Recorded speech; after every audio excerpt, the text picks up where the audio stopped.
Thank you. Good morning.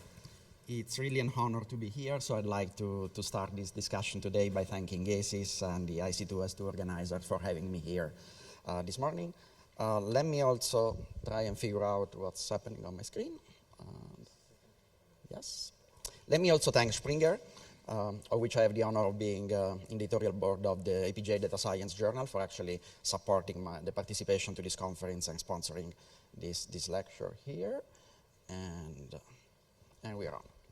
So what I want to share with you today is the experiences, the pains, and very few successes in using these sensors that you see in your badges this morning in research settings. And there is a broader context there. In a sense, like the president of GASIS correctly pointed out, the core idea of computational social science is the use of digital traces of behaviors to monitor, measure, model social systems. And sensors in this respect will play an increasingly important role because sensors link the physical world to the digital world. And this vision is really what will power forward computational social science in the future. You hear people in the industry speaking about Internet of Things, which is basically the notion that all devices in the built environment will be able to talk to each other. And so we will have more and more relational data, more and more behavioral proxies to inform our studies. And in particular, we will see more and more sensors on our bodies. A few of you might be familiar with these early explorations by Nike. These are activity trackers. They're simple to create because they only require an accelerometer. And then, we started seeing connected scales, Apple Watches monitor your heartbeat. Now you have earbuds who can monitor physiological signals. And more, you start to have your smartphone acting as a hub for a variety in the long run of clinical physiological signals. And if you look a little bit more into the future, you will have sensors on your skin, you will have sensors in your body. These are first prototype of ingestible sensors, actually. And so this is coming. We started from the simple stuff. So we started with the idea of let's try and measure a very simple behavior, the behavior of physical proximity in space of humans. And as you imagine, this can empower different research questions, starting from human mobility, but then, of course, using this data for infectious disease dynamics and modeling for diseases for which we know that proximity at close range is a proxy for transmission, social science and health outcomes, organizational science, performance of organizations, and so on and so forth. So the sensor that you have in your badge is basically a little radio. Actually, the radio is just this tiny bit, and this is the antenna. This is the backplane of the antenna. And what it does is just measuring proximity at high temporal resolution and high spatial resolution. And it does measure proximity directly without going through localization. So these devices, what they do is that they talk to each other. They do this at very low power, so if you're not close enough, they cannot see each other, but when they do, they report this information to an antenna, and you might have seen antennas in the, like that, in the room. These antennas connect the signal, relay to a computer, and basically the computer represents the instantaneous social network. So we take about a snapshot of the proximity network every 20 seconds continuously, and we can do that for weeks or months in a row. And this is what the data from this conference will look like. This was another conference back in 2009. This was ACM Hypertext 2009. And here, actually, you see that every dot is a person. Two dots are connected if those two guys are recorded to be in face-to-face proximity, in this case. And the talk just finished. And so, as you will do at the end of this talk, people will actually flow to the bar eventually. In this case, we are linking a lot of metadata about users. And once we tested this, basically what we did for the last 8 years was to carry out these measurements over and over and over in hospitals, schools, conferences, museums, exhibitions, with the idea of creating a sort of atlas of human mobility and proximity, a series of maps aimed at learning what is constant, what is universal, what we can model reliably, what does depend on the specific context, what's the relation between the two.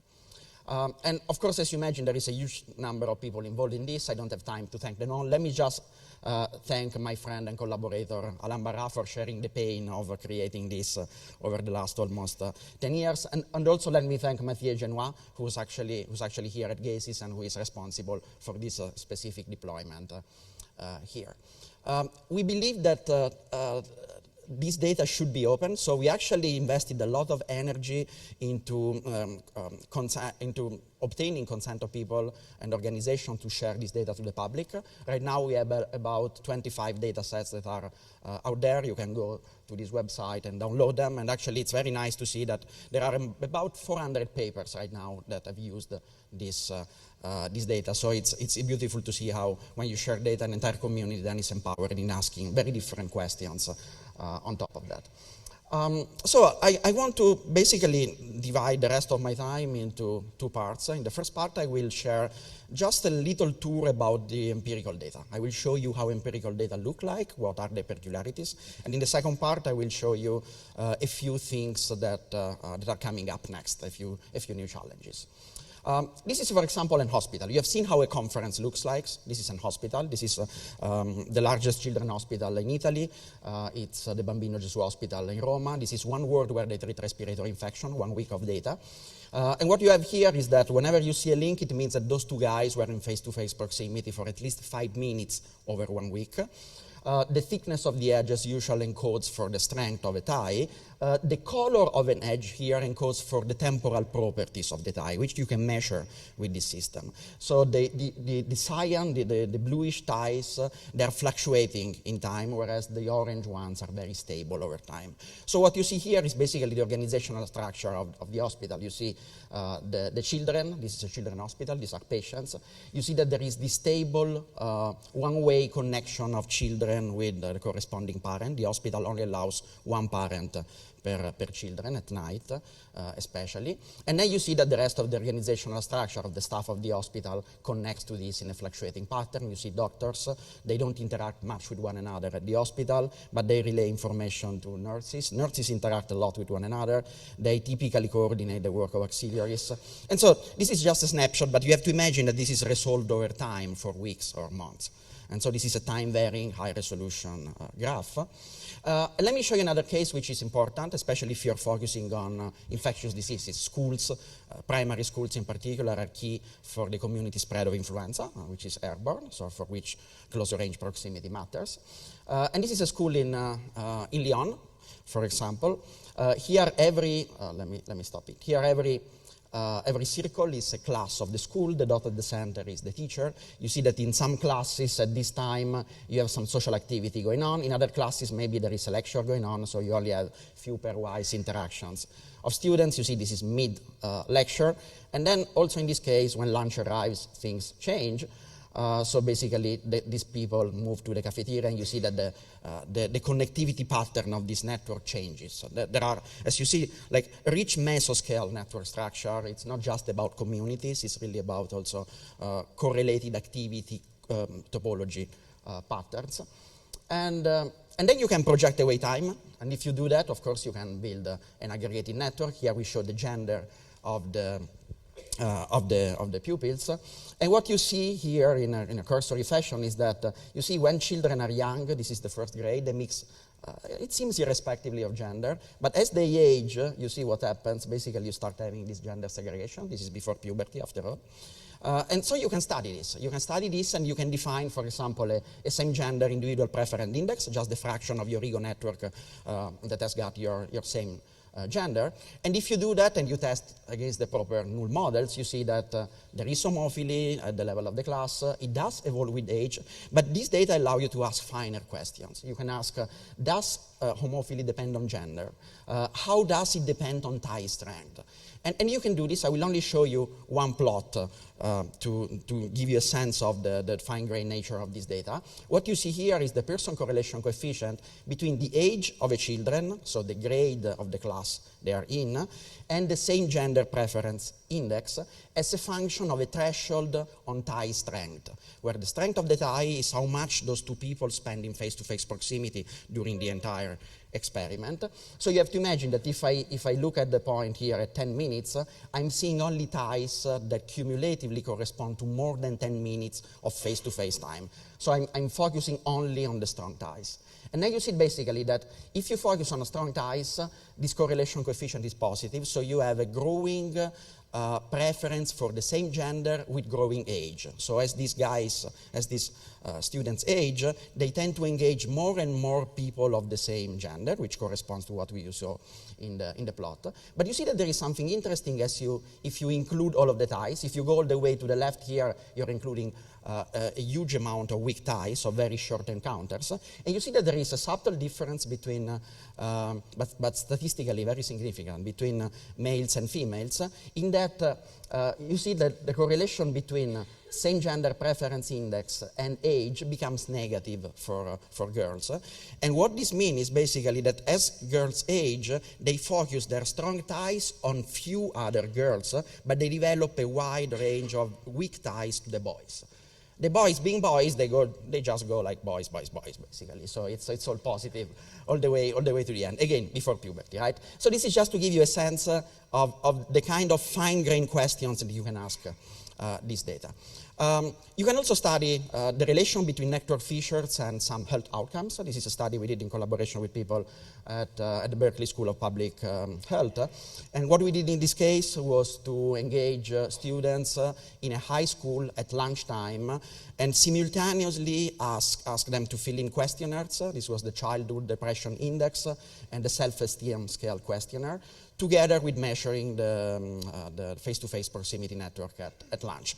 We did this 3 days a month in waves every month for 3 months. So we have a longitudinal snapshot of the evolution of this network. You see 1, 2, 3 days, and this is the first month, second month, third month. So we can track longitudinally how the answers to the surveys and the behaviors in terms of proximity change.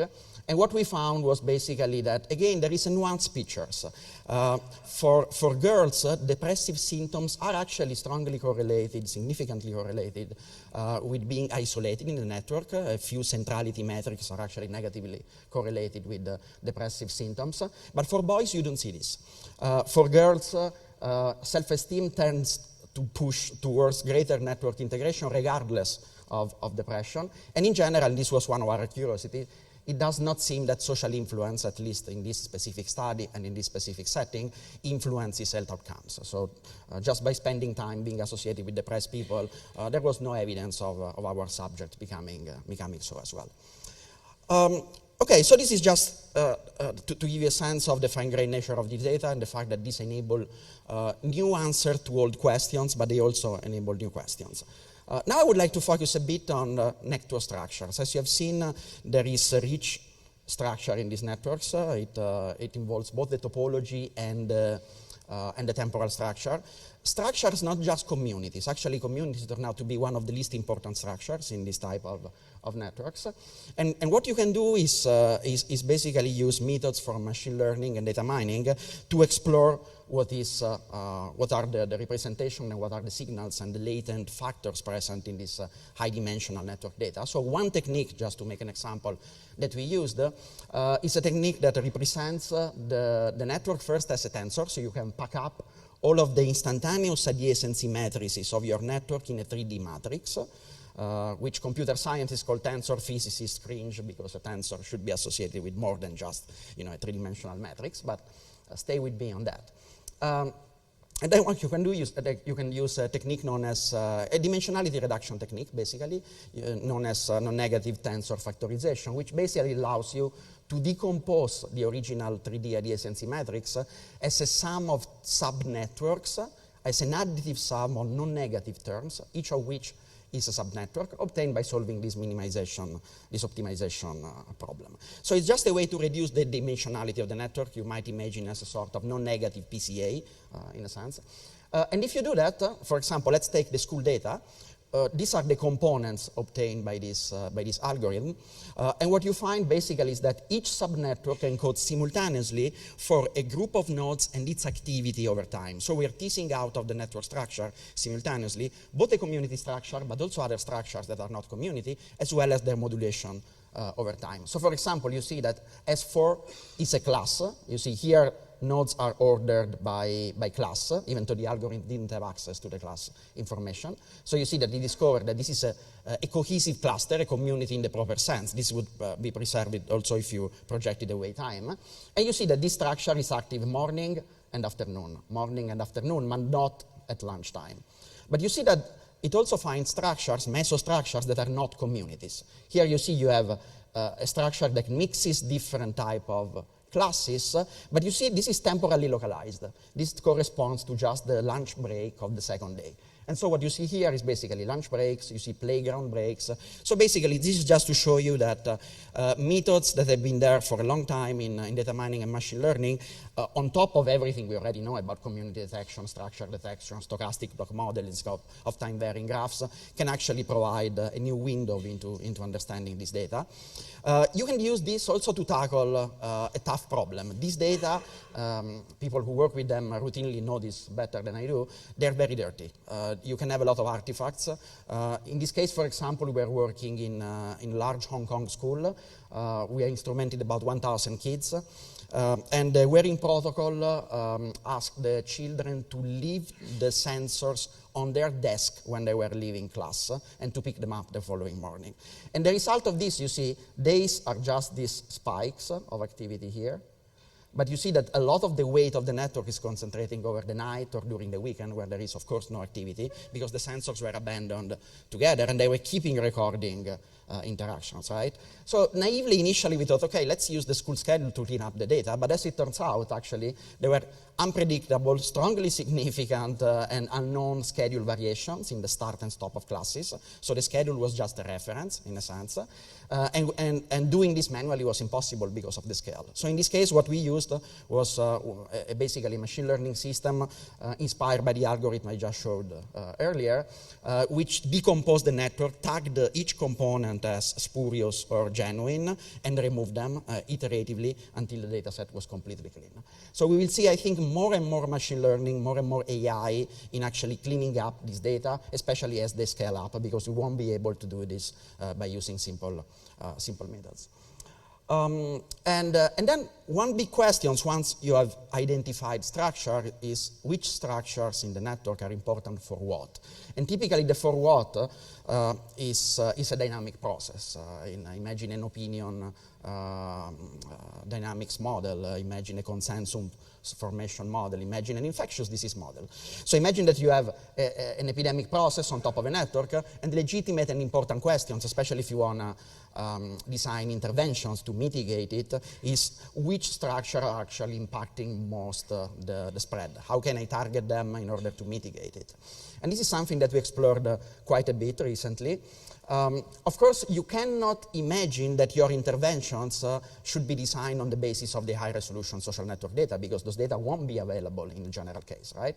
But having high-resolution social network data allows you to create realistic simulations of what an epidemic would look like on the network, and then you can devise intervention strategies on the basis of data which are available. For example, how many kids are symptomatic at the end of a given day, if you're thinking of flu, for example. And I will show you just one example of designing targeted intervention strategies that target mesoscale structures in this high-resolution social network. Imagine that you want to mitigate a flu epidemic, or a flu-like epidemic in a school setting. So we will use, again, the school data I showed earlier. And this is what happens basically if you do nothing, okay? This is the standard epidemic peak of an SIR dynamic process on top of the network. And the standard strategy in pandemic situations, if things get serious, is to close down schools. And if you close down the school for 24 hours, 48, 72, you see you have different mitigation effects on the epidemic peak. But this comes at the high social cost of closing the schools. So it's not something to be taken lightly. So many people have been reasoning about what we can do to make this better.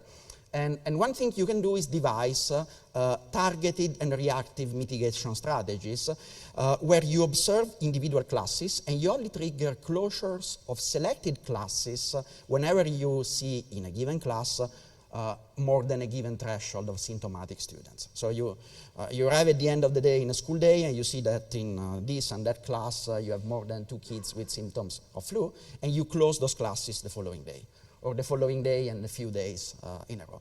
And if you do this, which is basically a much lighter closure strategy, and which much lighter cost in terms of socioeconomic burden, what you see is that basically you achieve the same level of mitigation. And you can explore this in simulation exactly because you have this type of data. Okay, so this type of data can actually be used to think about how to target network mesostructures and then influence and control the dynamics of epidemic processes, for example. So let me come to the close of this discussion by showing you what's next, what we are busy doing, and what is my own vision of the future. And let me first reflect on the fact that, like 5 years ago at some point we said, okay, 2 years from now we'll be using all smartphones. There is no place for sensors any longer. But the reality is that this is harder to do than it seems for 2 reasons. The first one is that whereas Moore's law is helping bring the cost of both the sensors and the smartphones down. Here you keep competing for having state-of-the-art features, so the price is not going down as fast as here, where the only thing that you care about is measuring proximity. So right now, we are close to the point where in the next couple of years, the sensors will become disposable. You will be able to just, instead of returning your sensor, like Marcus asked, you will just throw it away or bring it with you, in a sense. And this is important in developing settings. It's important in settings where you're not sure you can ever recover the sensor, right? I will show you a few of those settings. The second reason is that so far, because the idea of monetizing mobility and proximity is pretty clear in the minds of people who designed these smartphones. The API, the software level that allows you to access at the with the right precision, the control of the radio power, the control of proximity measurements is really shielded, it's really blocked. So it's actually hard to devise applications, apps for smartphones that reliably measure proximity across heterogeneous devices. Every smartphone behaves in a different way, basically. So I think we'll see sensors for still a long time, especially in a number of important settings. And let me show you what the important settings are. So the first thing we did recently was to basically evolve these sensors. The sensor that you have in your badges are like a generation 1 of the sensor. Generation 2 basically gets rid of the antennas. You will no longer need these antennas. This is a fully distributed system now. The device has got, basically can measure the strength of the incoming signal, so we can decide the proximity range dynamically when we analyze the data. We have a 3D accelerometer, so we can detect when the device has been abandoned, and we can switch it off to avoid spurious signals. And basically, we have onboard memory. So we don't rely on the antennas any longer to actually upload the data. And the only thing you need is to recollect the sensor in order to get a temporal ego network of that guy. And basically, so what happens in this case is that when two participants wearing the sensors get close to each other, each sensor is logging a time-stamped event of proximity on the device itself. Okay, so this is much simpler to use. And this allows you to do a bunch of new things. So I will show you just 3 new things that we have done. The first one was really a test of the system. So we instrumented an emergency response exercise organized by the European Master in Disaster Medicine. And basically what these guys do is that they simulate on the ground with hundreds of people. Here we had 500 people on the ground, large-scale disasters and the medical and emergency response to that. So in this case, they were simulating a plane crash near the Malpensa airport. The guys are fine, they're just actors, basically. And you see, basically, everything was tagged, the medical instruments, the rooms in the hospitals, and we could track and see in real time who was where doing what, pretty much. And in this case, of course, you're mostly interested in understanding and modeling patient flow, performance of the team, performance analytics for emergency response. This is, for example, what a single sensor of a victim, of a patient, sees. You see, these data are collected on the field. You only have the first doctor arriving. Then you have the ambulance, and there is a sensor in the ambulance, and then you start interacting with the entire hospital structure. Then we started working developing settings, and here is really where you won't be able to use smartphones anytime soon in many settings.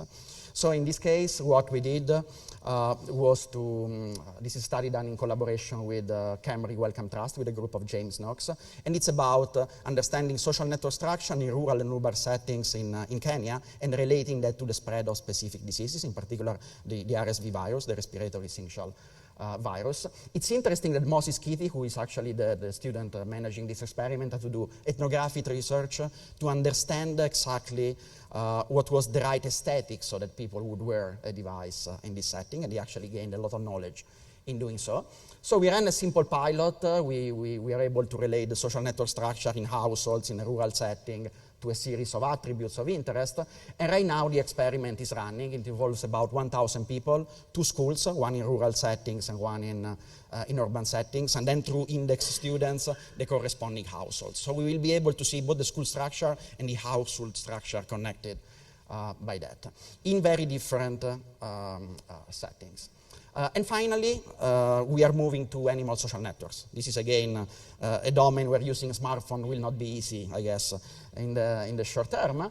And so in this case, what we did is partner up with the University of Exeter, and we are studying animal social networks for free-roaming dogs. So we have 5 villages in rural southern Chad, and we are studying basically the dynamics of rabies and how the movement and connectivity of dogs actually allows you to study this, and we are relating this also to the human health. So we will start studying the interface between human social networks and animal social networks. And I will stop here and thank for your attention, and we'll be happy to take any questions you might have.